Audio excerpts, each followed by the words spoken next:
Hello everyone, myself doctor Rubal Upadhyay. आज हम कुछ पढ़ेंगे यूरिक एसिड के बारे में। यूरिक एसिड जब बॉडी में इंक्रीज हो जाता है तो उस सिचुएशन को हाइपर यूरिसेमिया कहते हैं।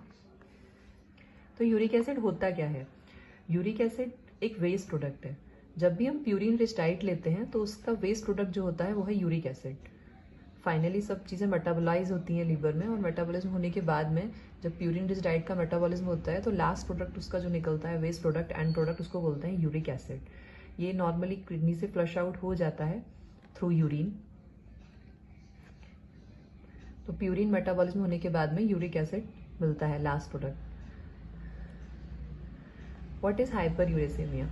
ये हाइपर यूरेसीमिया क्या है? जब ब्लड में यूरिक एसिड का क्वांटिटी ज़्यादा हो जाता है तो उसको सिचुएशन को बोलते हैं हाइपर यूरेसीमिया। हाइपर यूरिक एसिड जब ब्लड में ज़्यादा हो जाता है तो वो जॉइंट में धीरे धीरे करके डिपॉजिट होना स्टार्ट हो जाता है, जिसकी वजह से स्वेलिंग, जॉइंट में पेन, रेडनेस, ये सारे सिम्टम्स रहते हैं। और increase to urge to urinate भी रहता है, स्मेल रहता है यूरिन में। तो प्यूरिन रिच डाइट अगर हम ज़्यादा लेंगे, ज़्यादा कंज्यूम करेंगे और इनपुट ज़्यादा हो जाएगा प्यूरिन रिच डाइट का, तो ब्लड में बढ़ जाएगा यूरिक एसिड। और अगर किडनी में उसको प्रॉपर तरह से एक्सक्रीट नहीं कर पा रहा है तो भी ब्लड में उसका लेवल जो है वो बढ़ जाएगा। तो अगर ऐसे बढ़ता रहा तो ये एक डिजीज़ कॉज करता है, उसको बोलते हैं गाउट। तो गाउट का सिम्टम्स एसिम्टोमेटिक भी रहता है और सिम्टोमेटिक भी रहता है। पहले स्टार्टिंग में वो यूरिक एसिड धीरे धीरे करके जॉइंट्स में डिपॉजिट होना स्टार्ट हो जाता है।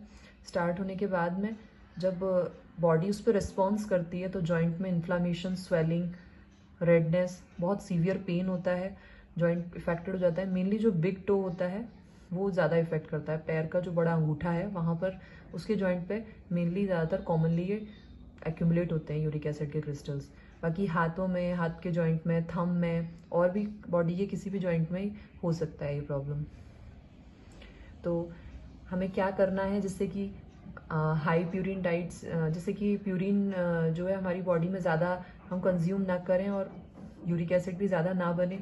तो इसके लिए हमें प्यूरिन रिच फूड को कम करना होगा। जो नॉर्मल है, जिनके नॉर्मल मेटाबॉलिज्म होती है बॉडी में, उनको कोई प्रॉब्लम नहीं है, पर जिनका बार बार फ्रिक्वेंटली यूरिक एसिड ज़्यादा आ रहा है तो उनको अवॉइड करना है अल्कोहल को, डेयरी प्रोडक्ट्स को, मेनली है जितने भी नॉनवेज आइटम्स हैं उनको।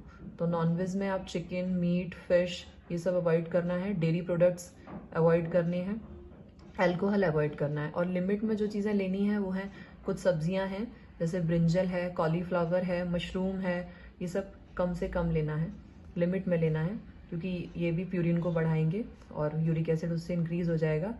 और दाल अगर आप सुबह शाम 2 बार लेते हैं तो वो ना लेके ओनली 1 बाउल दाल लेना है। कोई भी प्रोटीन वाले सप्लीमेंट्स और इन सब चीज़ों से दूर रहना है ताकि ये बार बढ़े ना। तो जब यूरिक एसिड बॉडी में इंक्रीज होगा तो हमें उसके लिए एक जांच, एक टेस्ट करा सकते हैं हम चेक करने के लिए, सीरम यूरिक एसिड, और KFT भी करा सकते हैं। इसमें पूरा किडनी का प्रोफाइल आ जाएगा, creatinine, urea and uric acid. तो जो उसका नॉर्मल रेंज होता है वो है 3 से 7 के बीच में रहता है, मेल्स में नॉर्मल है, और 2.4 से 6 तक फीमेल्स में नॉर्मल है। उससे यदि अबव है तो फिर वो हाइपर यूरेसीमिया स्टेज बोला जाएगा। तो इसके लिए कुछ छोटे छोटे टिप्स हैं जो हम कर सकते हैं। अपनी बॉडी को हाइड्रेटेड रखना है, पानी सफिशिएंट अमाउंट में पीना है, purine rich diet as usual avoid करनी है जिनको बार बार रिकरेंट यूरिक एसिड का बढ़ रहा है। तो विटामिन C सप्लीमेंट्स हम ले सकते हैं, डाइटरी सप्लीमेंट्स ले सकते हैं, और टैबलेट्स भी यूज़ कर सकते हैं जितना रिकमेंडेड डोज है। चेरी ले सकते हैं, हफ्ते में 1 या 2 बार कॉफ़ी भी ले सकते हैं। और कुछ मेडिसिन भी हैं तो आप स्पेशलिस्ट का, डॉक्टर का सलाह लेके मेडिसिन भी ले सकते हैं। जय जगन्नाथ।